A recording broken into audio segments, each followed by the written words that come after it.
Hey, welcome back. Another day, another vlog. Woo. So I missed you last night. One of those things, everything happens. I finally got a chance to get it to the movies for a long while, hadn't been, and I got to see Ford versus Ferrari. I'm not going to give you any spoilers, but loved it. It was awesome. Yeah, very, very cool movie. They did a fantastic job. Awesome. Love it if you're into racing and the history of racing, especially Ford Shelby or Ferrari or the Le Mans. If you're a gearhead of any sort, even if you're just a family man that used to get on the tools with your old man, go and see it. Awesome flick. I loved it. It is quite long though. I shot off on that, and that's why I missed last night's vlog. I had best mate come round, Greg come round for dinner last night, and I'd sort of went for the 3:30 session, thinking I'd get back by 5:30, no dramas, it'll finish around 5. It didn't finish till the 5:45. So it was nearly 3 hours long, about 2 hours 40 roughly. So it's a super long movie, so give yourself time to go and watch it, but definitely worthwhile to go and see. Very, very cool.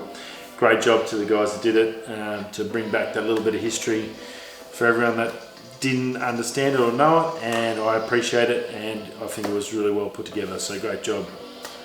Those are the sort of movies I'd love to see get an Academy Award, because it's actually about something enjoyable instead of something depressing. So super job, great job.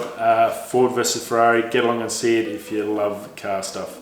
Definitely worth the money. Right, I've got a huge news show for you tonight. There's literally a crap ton of info out. I'll try and get through this as quick as I can. I don't want to bore you for a half an hour news show, otherwise you'd watch Channel 10 or 9 or CNN. So we'll try and slam through it as quickly as possible. Rightio, AMD freaks on fire. They've confirmed that 64 core we talked about the other week. The 64 core Threadripper with 128 threads, that's locked in, that's going to be happening. Today they released the 3960X and the 3970X, which are both 24 and 32 core processors, so just insane. Now on that big 64 core, that's going to be roughly around $2,000. I'm not sure what these other two are, but they've come out today and spanked the ass of Intel just a couple of times more.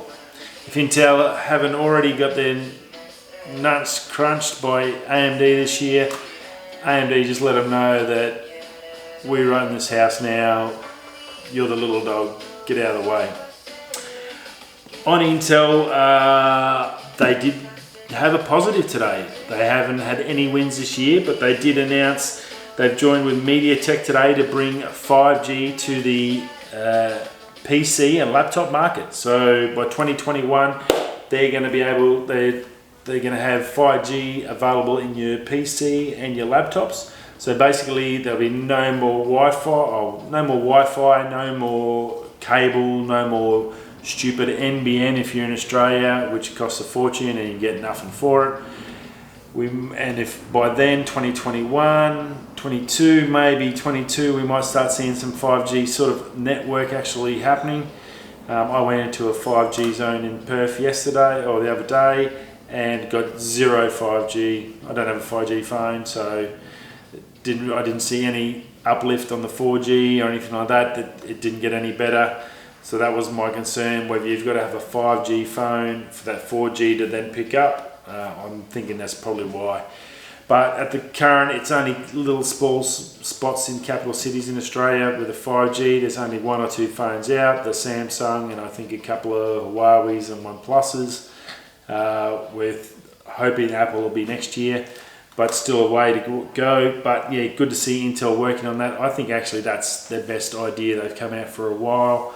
I don't see any need to have to lock yourself into having a cable in the wall in your house just to get Wi-Fi. Why can't everything just have a chip and or one bill and through 5G? If it can do what the testing has said around the 1500 megasecond. Well, that's 1.5 gig. We can't even get. I can't even. I've got the best I can for NBN in Australia, and the best I can get is 80 meg.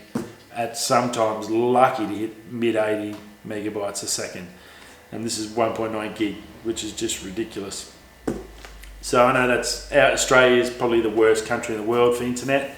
I think there's some Somalis pirates that have a little bit worse than us, but we're only just beating them. But anyway, I won't move on too much. I don't want to digress. So yeah, good for Intel. That's a positive. I think it's a good idea moving toward. If 5G is going to have that expanded speeds, that will be good. So that's a good idea. Now, Google Stadia blaming developers for the quality and basically the crap gaming. We all know it's super laggy, terrible picture, pretty much crap from them for the Stadia so far. There's been no positive whatsoever. They've come out and said it's up to the developers to get their shit together to make this work properly. It's obviously, oh my God, we don't know what's going wrong here. Let's blame someone else. Pretty piss weak by Google. They should be standing up and going, yeah, righto, we stuffed up. Much like Samsung, and said, yeah, we stuffed up. Let's go fix it. They took it off and fixed it. I think Google needs to take this as a good learning and go, rightio, let's take it back. Let's actually test this thing properly again and not bring it back until it's ready to go, because otherwise they're just going to make it look bad and it'll end up dying. When it's a good idea and a good concept, and I've talked about that before, if it worked, it'd be fantastic. They've just got to get it right. So instead of just pulling the bullshit line, suck it in, take it up, and go and fix it. That's what they need to do. Right, rightio, Google. On Google, there's now $1 million US bounty on Google's. If you can pick a security flaw with a new Titan security chip. They've got a new little T2 security chip. I guess it's probably similar to Apple's T2s, probably along the same lines, does a similar sort of a thing. Google has basically put $1 million bounty on if you can find a flaw in there, in the coding, the hardware or whatever. They want you to let them know, and they'll pay you $1 million buckaroonies. So all you hackers out there, if you're watching, please don't hack me. I appreciate your support. I'm the guy, don't shoot the messenger. I just want you to get rich, and then maybe you can give me a pay rise. That'd be good. Drop me a line and I'll tell you where I work and you can hook me up. Dreams. Everyone can have them, I guess. Yeah, so that's pretty cool. $1 million bucks. That's pretty gutsy to chuck that sort of money out and that. So very, very cool. Google, throwing the cash around. Too much cash. They should spend it on Stadia. Trump. This is a goodie. Trump, oh mate, there's a couple here. We'll start with the other stuff. Devin Nunes, for the hearings, Devin Nunes, one of the senior intelligence officers on Trump's committees or in his departments, he's on the heats after he was done basically chatting with disgraced Ukrainian officials in the past during the election, and now he's getting flack among. The heat's come up on the hearings. He's getting asked the questions. He's basically told reporters he's never going to talk to them. So it's very interesting. Heaps and heaps coming out over this.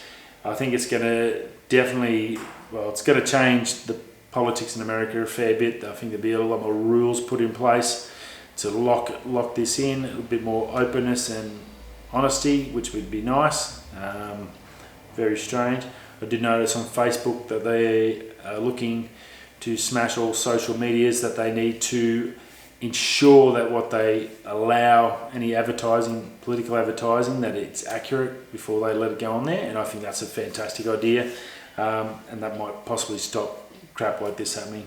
So Trump in the heat over that. And then we all know Trump and Tim Cook shot down to Texas. He's been talking about going down to see the new Mac Pro build in Texas. Got stopped from heading to China. Originally, all the China kerfuffle was going to put the prices up, so they couldn't do it. Trump stood in and said, no, we want you to build in America, rada. Cut a few of the tariffs, wiggle that around to suit, because it's a big company, don't worry about the little guys, they don't get the same action.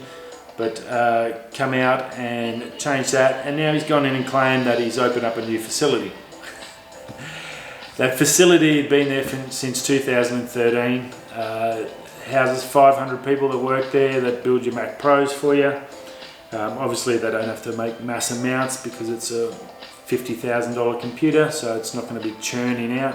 It's all pretty much handmade, which should be for that sort of money. But it was quite interesting. Trump touring, there's a video there, and the funniest bit I found was Tim Cook is showing Donald Trump like computer circuitry boards and stuff from the Mac Pro. They've got a Mac Pro broken down and he's picking them up and showing them.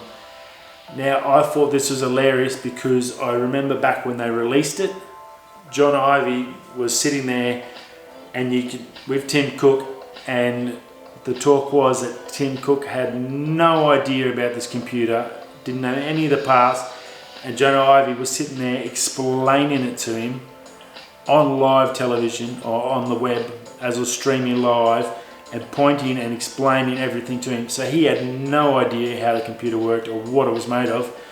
And now he's pretending like, hey Trump, this is that, and you know, check it out, and this is this.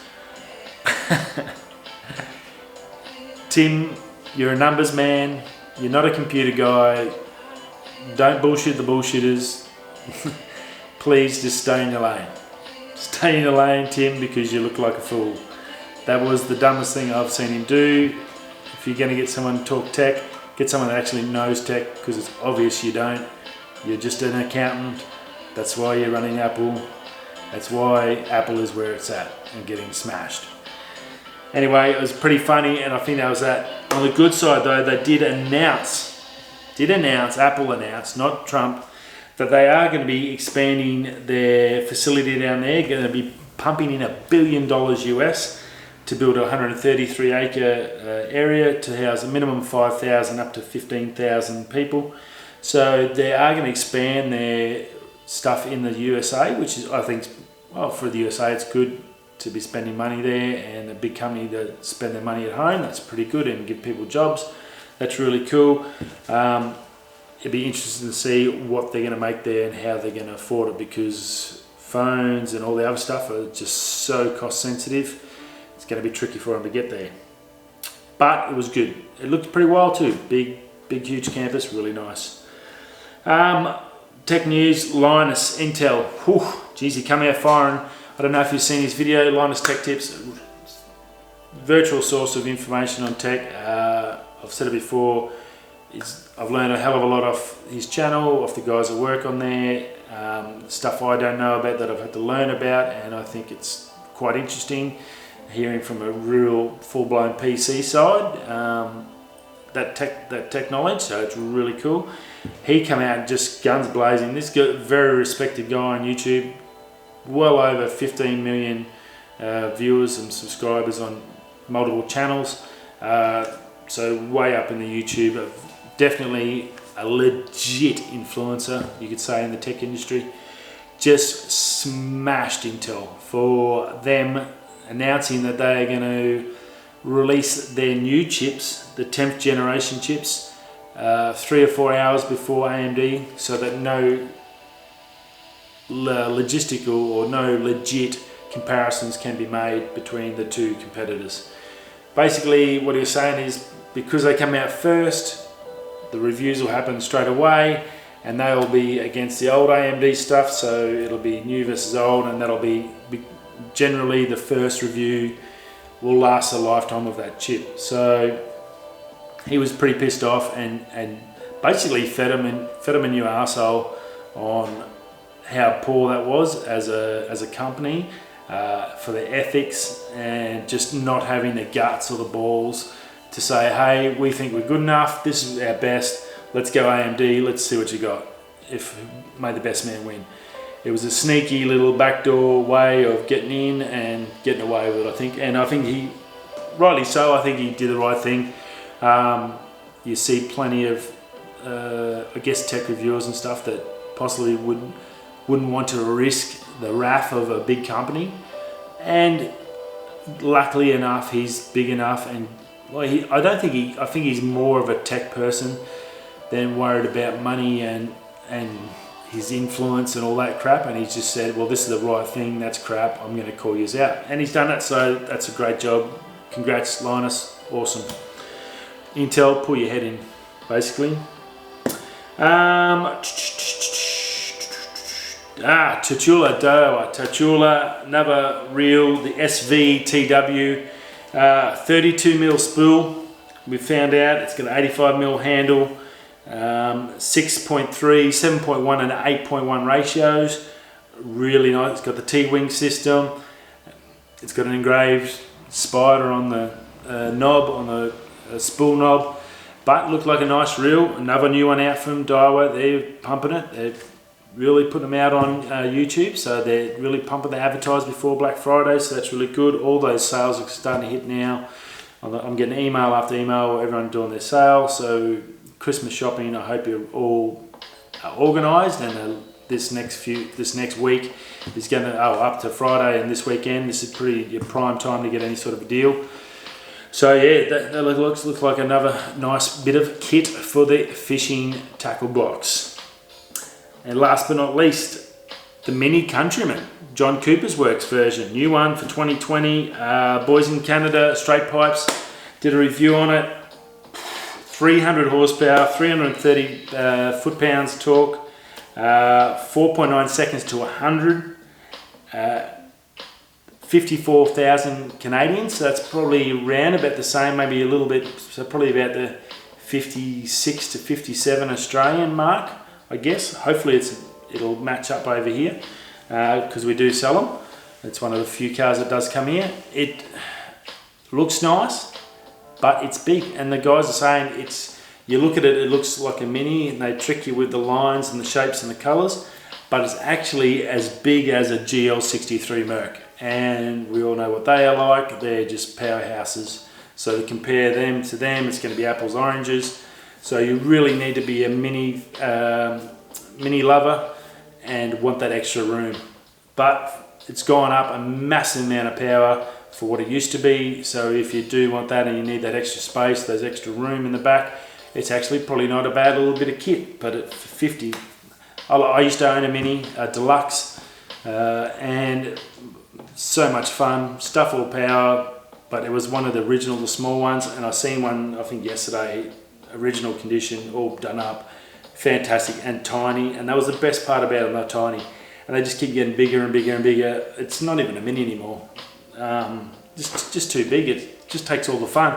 All the safety crap have just ruined all these modern cars, I think. Just make them so big and heavy. Yeah. But this looks nice. 300 horsepower will probably make up for the fact. It does have launch control on a wagon. I don't know why you need that. But yeah, it is. Oh, and it doesn't. The other new models have a Union flag for the tail lights. I don't know how that'd go passing in Australia for the regulations, unfortunately, but this model doesn't have it. It does have Mini in their lights, but the old ones, you could see it. I showed a picture of it, and it was pretty cool that they had the Union flag set up as a tower, which I thought was a really good little niche thing, but very, very cool. But that's it. Another day, huge. I don't think I missed anything. No. That's a lot to get in. I've still got a few jobs to do. I've got to pack. Back to work tomorrow. Back to the grind. 2 weeks. And it's hot as hell now. It's mid 30s in Perth, so it's going to be mid-high 40s up in the Pilbara. So not looking forward to that. Lucky I'll be in the office. I think that'll be nice. One benefit. Anyway, that's it for me. Hope you all had a good Tuesday. We'll see you all again tomorrow night, Wednesday. After I get back to work, I'll be in the room, back in the office. We'll see you all soon. So wherever you're coming, where are you going? You're going home. See you soon. Peace.